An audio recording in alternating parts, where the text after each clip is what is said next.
اور اس تمام تر صورتحال کے پیش نظر خطے میں کشیدگی کے باعث پاکستان میں پیٹرولیم مصنوعات کی قلت کے اثرات ظاہر ہونے لگے ہیں۔ آل پاکستان پیٹرول پمپ اونرز ایسوسی ایشن نے صورتحال پر وزیر اعظم کو خط لکھا۔ ایسوسی ایشن کی جانب سے لکھے گئے خط میں وزیر اعظم کو ملک میں پیٹرولیم مصنوعات کی قلت کے حوالے سے مطلع کیا گیا۔ ایسوسی ایشن کا کہنا ہے کہ ملک بھر کے فیول اسٹیشنز کو پیٹرولیم مصنوعات کی قلت کا سامنا ہے۔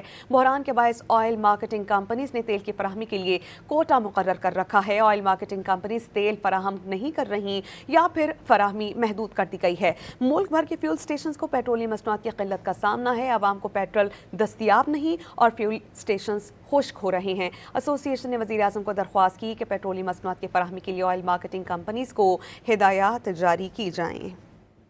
اور اس تمام تر صورتحال کے پیش نظر خطے میں کشیدگی کے باعث پاکستان میں پیٹرولیم مصنوعات کی قلت کے اثرات ظاہر ہونے لگے ہیں۔ آل پاکستان پیٹرول پمپ اونرز ایسوسی ایشن نے صورتحال پر وزیر اعظم کو خط لکھا۔